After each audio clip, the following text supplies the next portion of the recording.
Donc, on va reprendre avec Isabella Di Leonardo.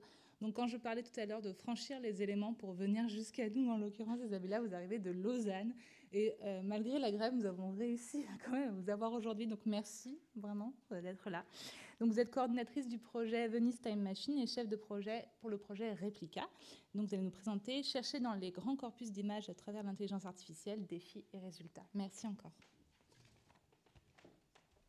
Merci à vous. Désolée pour ce retard. C'est la preuve que l'intelligence artificielle, et pas seulement l'artificielle, certaines fois, elle n'est pas si puissante comme on le croit. Alors, donc, et heureusement, je dirais, le collègue Aubry a introduit beaucoup d'éléments déjà qui probablement seront discutés après, mais qui constituent le cadre théorique, on dirait, d'un projet qu'on a conduit à Venise, en grande partie grâce à ces outils d'intelligence artificielle, notamment, surtout dans les dernières années, les Coevolutional Neural Network, dont a parlé déjà le collègue.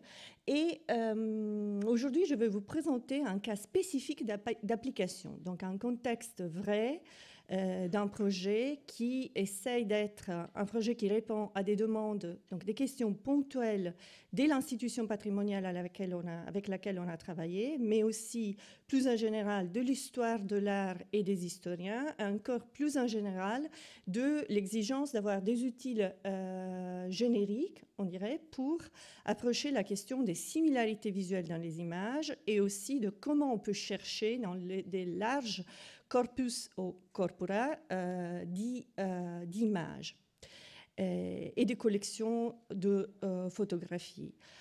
Alors, le projet Replica, qui fait partie aussi du projet Venice Time Machine, a commencé en 2015 à la Fondation Cini à Venise. C'est une fondation sur l'île de San Giorgio et c'est une fondation qui a une collection d'images, donc d'iconographie, estimée environ autour d'1 million d'exemplaires, donc beaucoup d'images. Il s'agit d'images très variées, c'est-à-dire qu'on était collectionnées par Cini au fil des années, et aussi par après les conservateurs de la photothèque au fil des années. Il y a vraiment tout. Il y a beaucoup de patrimoine iconographique lié à l'histoire de la ville, à l'histoire de l'art vénitienne et à l'histoire de l'art italienne en général. Il y a aussi pas mal de collections du patrimoine visuel, du patrimoine bâti, donc architecture et relativement aux monuments, mais aussi architecture, on dirait, mineure. Il y a aussi beaucoup d'images de métiers, beaucoup d'images d'ornements, beaucoup d'images d'objets. Donc il y a vraiment de manuscrits, de partitions musicales. Donc il y a vraiment un ensemble très varié images, mais aussi du contenu visuel. Donc, on parle pour simplifier l'histoire de l'art, mais effectivement, on est en train d'aborder un problème bien plus complexe, qui est celui de comment on peut naviguer dans un corpus de documentation la plus variée possible, selon des angles de perception et d'analyse qui sont variés et qui aujourd'hui dépendent en grande mesure des différentes disciplines qui sont concernées. La moitié, plus ou moins, de la collection donc on dirait que toute la collection, donc plus ou moins le million d'objets, donc on dit de items, donc de photographies, n'ont pas du tout été inventoriés. Ça, c'est très important à comprendre. C'est-à-dire que les curateurs de la photothèque, sur 1 million d'objets, avaient inventorié seulement 10 000 exemplaires. Pourquoi ? Pour des raisons que probablement tous les conservateurs et les curateurs connaissent. C'est-à-dire que qu'est-ce qu'on fait? Comment on avance pratiquement dans la numérisation? On avance parce qu'on numérise et en même temps on étudie l'objet. Et on crée une fiche de description de l'objet qui contient des métadonnées qui nous permet de récupérer, de retrouver l'objet numérique dans des collections, dans la collection numérisée. Et en faisant ça, évidemment, tout ça, ça prend beaucoup de temps. Et en 10 ans, avec les ressources humaines à disposition, la Fondation Neccini avait répertorié seulement 10 000 sur 1 million. Donc le défi, c'était d'abord numériser le million, donc le restant. Après, trouver les moyens de rechercher dans ces objets numérisés sans perdre le lien, donc l'information du lien entre l'objet numérique et l'objet réel. Et après, quelles sont les typologies de métadonnées qu'il fallait associer à chaque objet? Et encore après, qu'est-ce qu'on peut faire une fois que les objets ont été numérisés, les métadonnées étaient propres et les métadonnées étaient exploitées et peut-être aussi enrichies avec d'autres données et mises à disposition d'un public, qui est un public très hétérogène parce qu'on a le public des chercheurs, évidemment, qui sont en premier les plus concernés, mais il y a aussi le grand public. Parce que dans un répertoire d'images pareil, il y a vraiment de tout. Et ça pourrait être très intéressant aussi pour d'autres questions de recherche, pour les citoyens, pour d'autres publics, donc pour un autre type de consultation qui n'est pas tout à fait celle de la recherche à laquelle nous nous adressons en premier. Comme vous le voyez, une partie de la collection était assez homogène, on dirait. Donc, il y a des cartons de ce type-là dans lesquels il y a des photos qui ont été collées et des descriptions textuelles dans lesquelles plus ou moins des champs sont uniformisés. Donc, il y a le lieu de conservation, le nom ou titre ou un champ de description qui est plus ou moins varié avec la technique, avec les dimensions. Il y a des numéros d'inventaire qui remontent au numéro d'inventaire de la collection qui a l'œuvre originelle. Et il y a certaines fois l'auteur de la photo et d'autres fois aussi des notes bibliographiques avec les références à des œuvres qui ont mentionné ces œuvres en particulier. Il y a aussi une grande partie de la collection, plus ou moins la moitié, qui ne correspond pas du tout à ce type de fiche et qui, au contraire, a des matériels plutôt variés, donc des photos avec des notes manuscrites, avec aussi une stratification de notes qui ont été prises au fur et à mesure par différents historiens, par différents chercheurs, par les conservateurs de la photothèque. Donc, il fallait aussi rechercher de façon structurée dans des documents qui ne sont pas du tout structurés à la source. Premier problème, numériser. Alors, pour la numérisation, on a pris inspiration par ce tableau de cette œuvre d'Agostino Ramelli de la fin du XVIe siècle, très intéressante. C'est une œuvre d'ingénierie. Donc, c'est un livre qui part de machines utopiques d'ingénierie pour faire vraiment tout, donc dans la construction, dans l'ingénierie donc du coup mécanique, hydraulique, etc. Il y a aussi la machine pour lire, pour optimiser, on dirait, la lecture de livres et de manuscrits.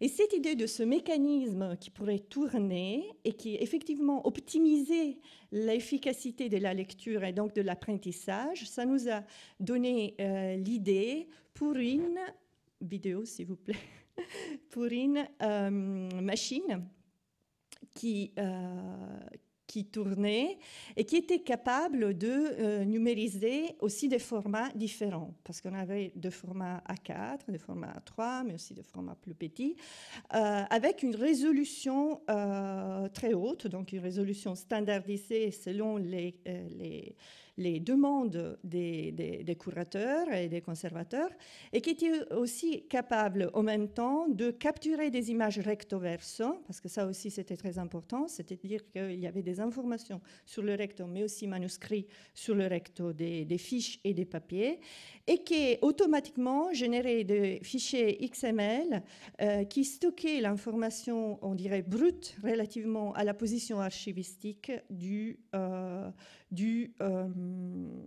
l'objet. Voilà, on peut passer, s'il vous plaît, à l'autre. On peut repasser. Pardon, mais on a eu des problèmes avec la visualisation des vidéos. Voilà. Donc, du coup, dans une seule année, on a produit environ 350 000 numérisations. Ça, malheureusement, c'est un faux, c'est pas tout à fait correct ce chiffre, c'est le double en fait, parce que c'est recto verso, donc là vous avez seulement le recto. Et on est en train aujourd'hui, donc le projet a démarré en 2015, on est en train aujourd'hui de presque terminer toute la collection du million. Donc, problème d'extraire le contenu de ces images. Il faut, évidemment, comme vous l'avez déjà entendu ce matin, il faut entraîner les algorithmes à reconnaître et à segmenter les pages des documents. Donc, du coup, à distinguer qu'il y a déjà un carton, après il y a une image, après il y a des données, après il y a des notes qui ont été superposées. Donc, il faut entraîner la machine à reconnaître les éléments.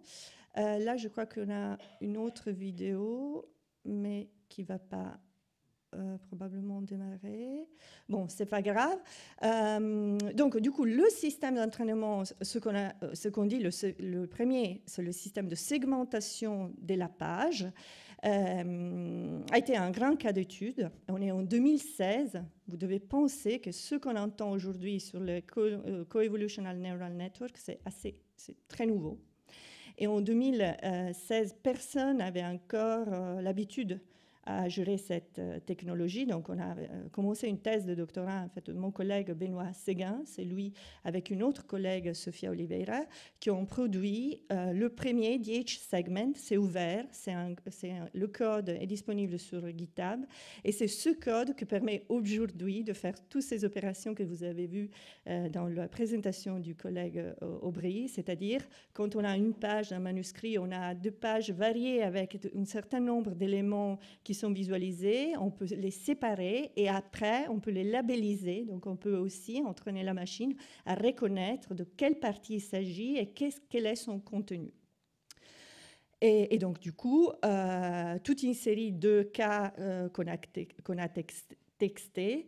Donc le texte, voilà, ça c'est la référence. Ce travail a commencé en 2016, donc il y a des livres imprimés, il y a évidemment la collection de Lacini, il y a des manuscrits, il y a des ornements et des figures dans des textes manuscrits, il y a aussi des autres collections de photos qui ont été annotées, et c'est grâce aussi à un travail qu'on a fait en collaboration avec les collègues de la BNF, les curateurs et les conservateurs de la BNF, qu'on a pu faire une séance d'entraînement sur les collections, certaines collections qui sont dans Gallica, pour voir effectivement quel était le pourcentage de résultats et qu'est-ce que ça donnait d'appliquer le même DH segment à des collections différentes de la collection Cini. Donc, ce qu'on dit quand on fait du scaling, qu'est-ce que ça donne? Ça donne des résultats qui sont encore très bons et très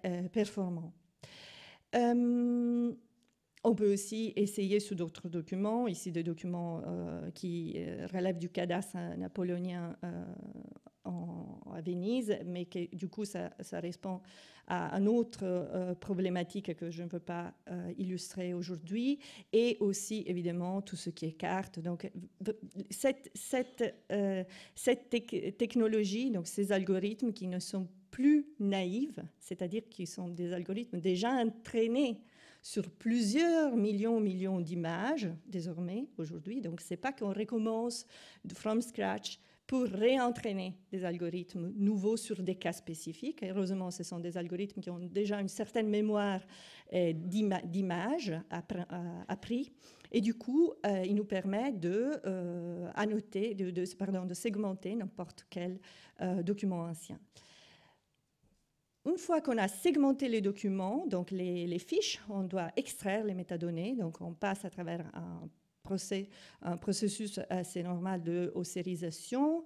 On doit regrouper les mots. Ça, c'est pas si évident, mais quand même, il y a des manières de le faire. Et il faut, après, labelliser le contenu. C'est-à-dire qu'il faut dire à la machine, regarde, que ce que tu vois en haut à gauche, c'est le lieu. Après, il y a l'auteur. Après, il y a le champ institution de conservation. Après, il y a le champ description, etc., etc. Donc, c'est là, dans le processus de labellisation des éléments, qui rentre en jeu l'intelligence humaine. Donc, c'est exactement dans ce processus qu'on voit la distinction entre ce que la machine peut automatiquement nous fournir et ce que les historiens, les paléographes, les conservateurs, les curateurs peuvent ajouter après coup pour justement entraîner la machine à reconnaître des éléments avec une labellisation spécifique. Il faut dire que sur les 700 000 images qu'on a produites, seulement le 3% de métadonnées ne sont pas acquises. Et pourquoi? Pour des raisons très simples.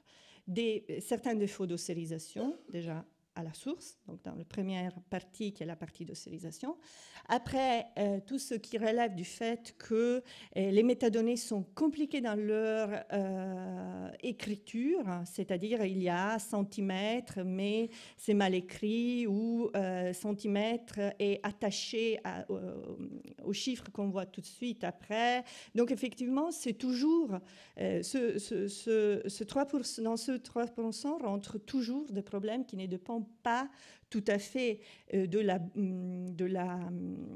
la capacité de l'algorithme à lire et reconnaître, mais c'est déjà à la source qu'il y a quelque chose qui ne marche pas. Très intéressant, quand on essaye de réaligner les noms d'auteurs sur des listes, donc des vocabulaires déjà existants, on découvre des choses incroyables de l'état de l'art, des vocabulaires disponibles en ligne. Par rapport, par exemple, au vocabulaire de noms d'artistes, le Getty Union List, c'est le vocabulaire le plus avancé aujourd'hui, disponible en ligne, sauf que il y a pas mal de noms qu'on n'a pas réussi à réaligner. Pourquoi? D'une partie parce qu'ils ne sont pas dans le vocabulaire. Et pourquoi? Parce que ou ça correspond à des auteurs qui sont inconnus dans ces vocabulaires, c'est-à-dire que dans le web, il y a une grande partie des auteurs qui ont produit des œuvres d'art, mais aussi d'objets, mais aussi des images photos, etc., qui ne sont pas représentés dans le vocabulaire. Surtout, par exemple, Gravenbrock, c'est un imprimeur 16e siècle qui n'est pas très fameux à Venise, mais qui n'est pas dans le Getty Union List, ou parce qu'ils ont une grammaire compliquée, c'est-à-dire que c'est donné par la discipline. Donc les historiens de l'art ont l'habitude d'écrire anonyme, ou d'écrire maître de, ou d'écrire anonyme 16e siècle, ou élève de 17e siècle, sans donner une identité précise à l'auteur. Et ça fait partie du processus de authorship normal pour la discipline de l'histoire de l'art, mais évidemment, ça crée un problème quand on essaie de réaligner sur quelque chose d'existant. Et autre chose très intéressante, 88 000 images ont au moins un double pour un total de 34 000 objets. Qu'est-ce que ça veut dire, un double vrai? C'est-à-dire que 34 000 objets, donc images, représentent le même objet. Par exemple très simple, la Gioconda, évidemment. Et donc, on parle toujours du même tableau. Et attention, parce qu'il faut bien entraîner l'algorithme à reconnaître des œuvres qui sont exactement les mêmes et pas des copies, comme dans le cas précédent, on a vu, et on reviendra tout de suite. Pas des tableaux qui ont des différences, même très petites, parce que justement, ce sont des œuvres de workshop, donc ce sont des Bruegel qui font partie du même atelier, mais que peut-être ce n'est pas tout à fait la même œuvre, même si ça ressemble beaucoup, ou des copies très proches, mais qui effectivement ont des détails qui montrent qu'ils sont différentes. Et donc, les 34 000 qui représentent tout à fait le même objet, c'est toujours des cas de close-up ou différentes photos du même objet, ou des cas de après et avant restauration d'un tableau.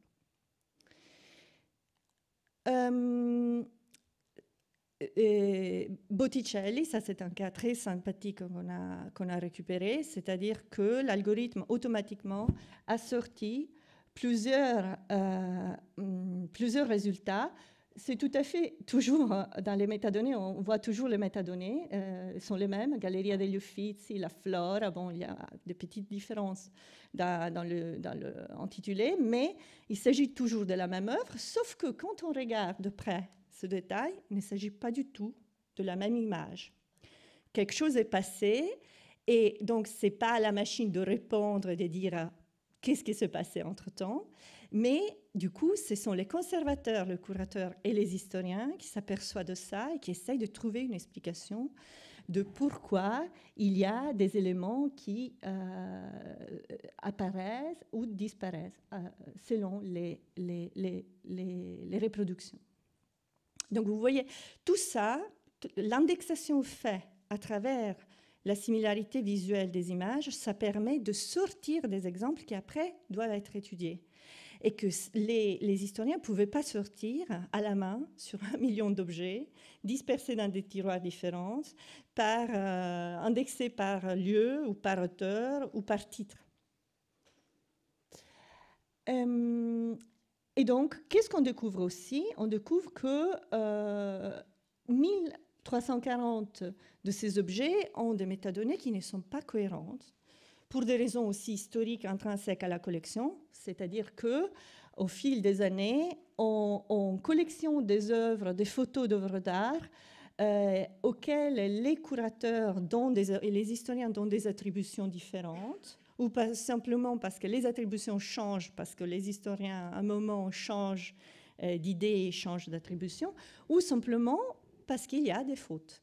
Donc, au moment d'attribuer des métadonnées aux images, il y a quelqu'un qui se trompe de lieu ou qui se trompe tout à fait ou raisonne différemment par rapport à l'attribution, ou c'est très intéressant, surtout pour moi par exemple, parce que moi je suis une spécialiste de la circulation des patterns visuels en Europe, ça c'était ma thèse de doctorat, c'est très intéressant de voir la perception qui change des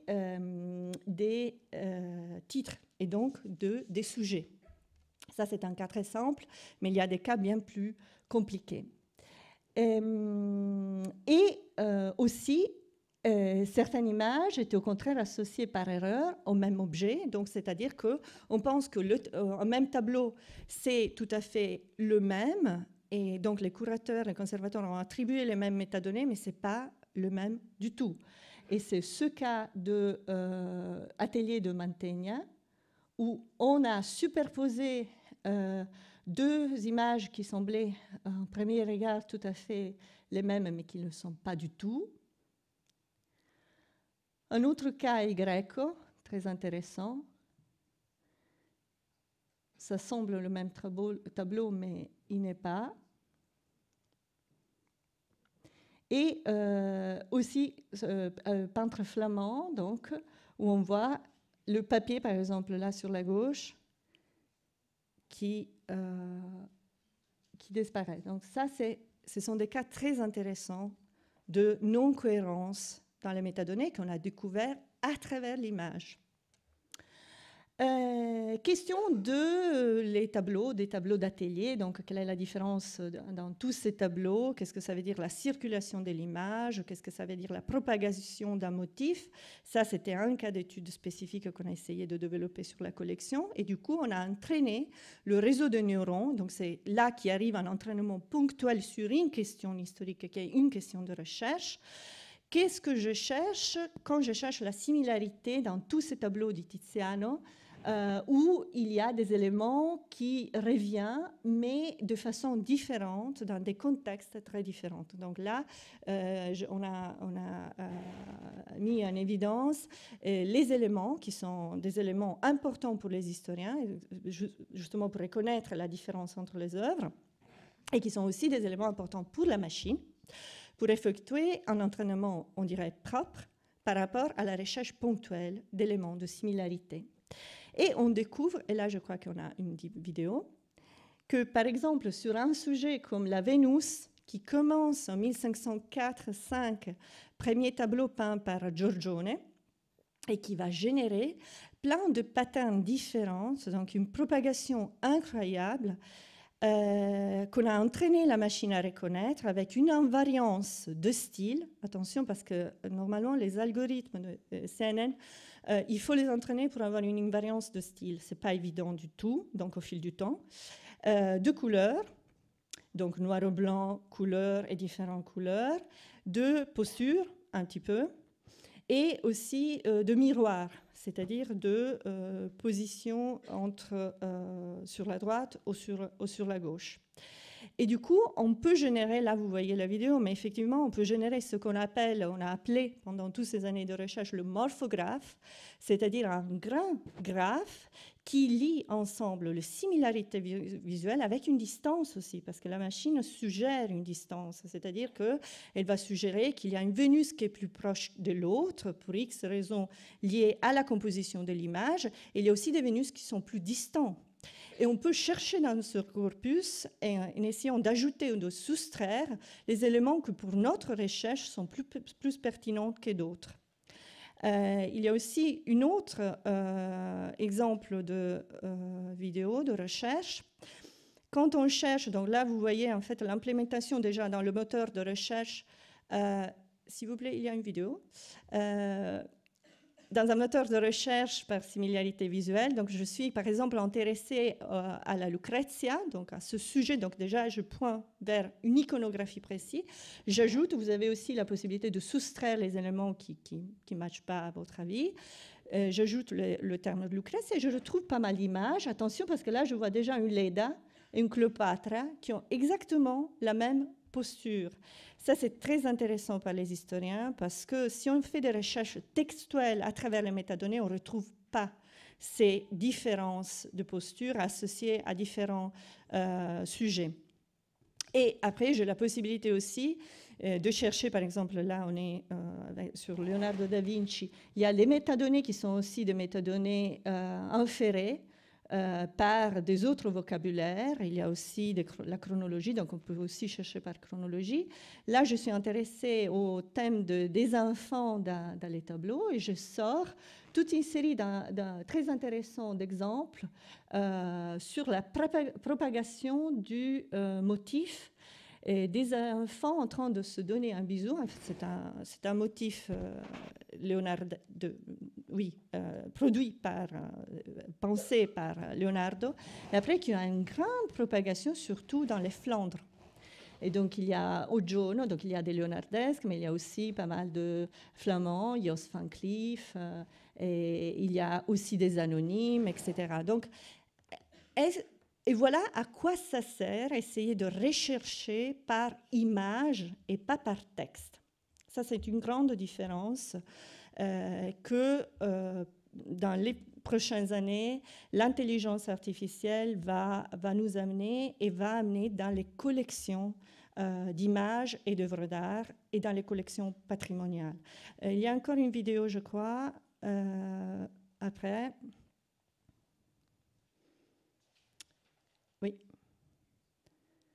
Voilà. Autre exemple d'application, de contexte d'application. Donc, toujours les similarités visuelles, on est intéressé à des lieux. Et donc, on a entraîné la machine à reconnaître par similarité visuelle les lieux de Venise. Donc, il y a sa marque.